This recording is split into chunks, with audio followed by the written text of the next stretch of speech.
Bonjour à toutes et à tous, je suis Joël Dolipierre, porte-parole par intérim de la MINUSCA et c'est avec un immense plaisir que je vous retrouve pour cette nouvelle conférence de presse de la mission.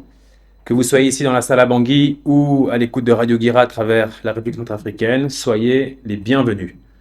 Depuis notre dernière conférence de presse, la MINUSCA a été particulièrement mobilisée au début du mois d'avril autour de plusieurs engagements de haut niveau.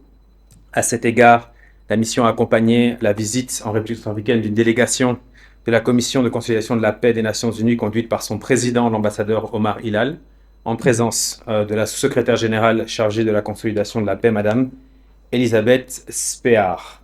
Cette visite a permis de réaffirmer le soutien de la communauté internationale aux efforts de paix et stabilisation et d'apprécier les avancées enregistrées par le pays, notamment dans la conduite d'élections apaisées et inclusives, la mise en œuvre de l'accord politique pour la paix et la réconciliation, ainsi que les progrès en matière de restauration de l'autorité de l'État. Les échanges avec les autorités nationales, la société civile et les bénéficiaires de projets, notamment à Bangui et à Bouar, ont également permis de mesurer concrètement l'impact du fonds de consolidation de la paix. Celui-ci appuie des initiatives en matière de réintégration des ex-combattants, de cohésion sociale, de participation des femmes et des jeunes, ou encore de solutions durables pour les personnes déplacées et retournées.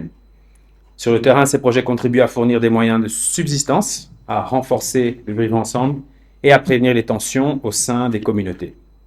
Ils viennent ainsi compléter l'action de la MINUSCA en matière de sécurité et de stabilisation. Cette articulation entre appui sécuritaire, accompagnement politique et investissement ciblé en faveur des communautés permet de consolider les acquis de la paix et d'inscrire les efforts dans une dynamique durable de stabilisation. Dans le prolongement de cette visite de haut niveau, la représentante spéciale secrétaire générale Valentine Rugwabiza a poursuivi ses engagements avec les partenaires régionaux et continentaux présents à Bangui à l'occasion de l'investiture du président. Elle a ainsi reçu le 31 mars l'ambassadeur Souef Mohamed El Amin, chef de cabinet du président de la Commission de l'Union africaine, avec lequel les discussions ont porté sur les acquis de l'accord politique en République centrafricaine, ainsi que sur les défis sécuritaires sous-régionaux. Les échanges ont permis d'identifier des axes de coordination renforcée entre la MINUSCA et la Commission de l'Union africaine.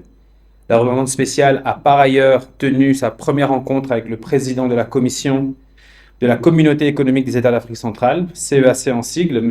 Ezekiel Nibigira, depuis sa prise de fonction. Les échanges ont permis de saluer le soutien constant de la CEAC à la République centrafricaine, ainsi que la contribution des pays membres de cette communauté à la force et à la police de la MINUSCA. Ils ont également permis de réaffirmer l'engagement commun à consolider les acquis de la paix, ainsi que la stabilité nationale et sécuritaire du pays. Revenons plus près dans l'agenda, s'agissant du processus électoral.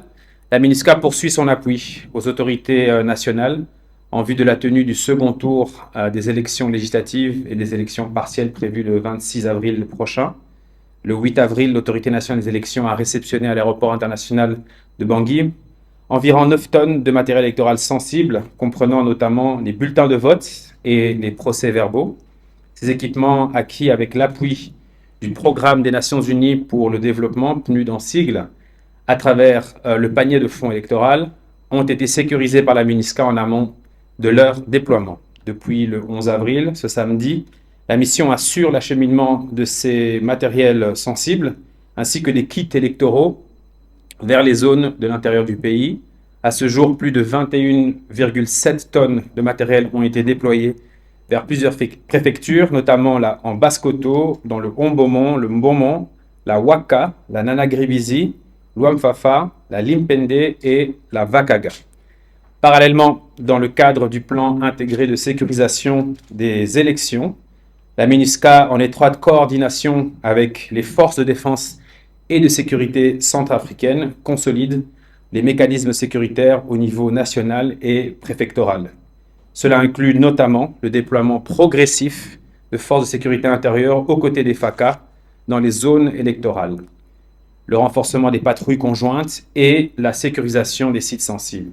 Ces dispositions s'appuient sur les enseignements tirés du premier tour des élections du 28 décembre 2025. Enfin, Et pour revenir sur l'actualité des engagements de la rencontre spéciale, Mme Valentine Luguabiza a pris part le 14 avril à Bangui à la 12e session du comité stratégique sur le désarmement, la démobilisation, la réintégration et le rapatriement, la réforme du secteur de la sécurité et la réconciliation nationale, présidée par son Excellence le Président de la République, chef de l'État.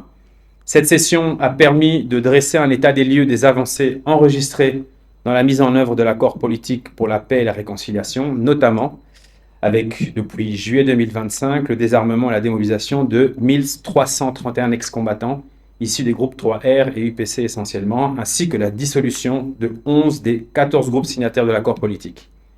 Elle a également été l'occasion de rappeler la nécessité de poursuivre et d'accélérer cette dynamique en vue de la dissolution complète des groupes armés encore actifs.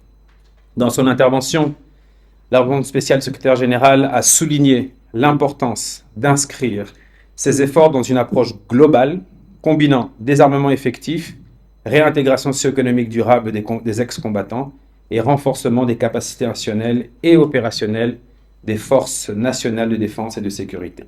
Elle a notamment insisté sur la nécessité de disposer d'un cadre temporel clair et concerté pour la poursuite et la finalisation des opérations de désarmement, tout en privilégiant des solutions de réintégration viables et inclusives au bénéfice des ex-combattants, des communautés hôtes et du plan national de développement.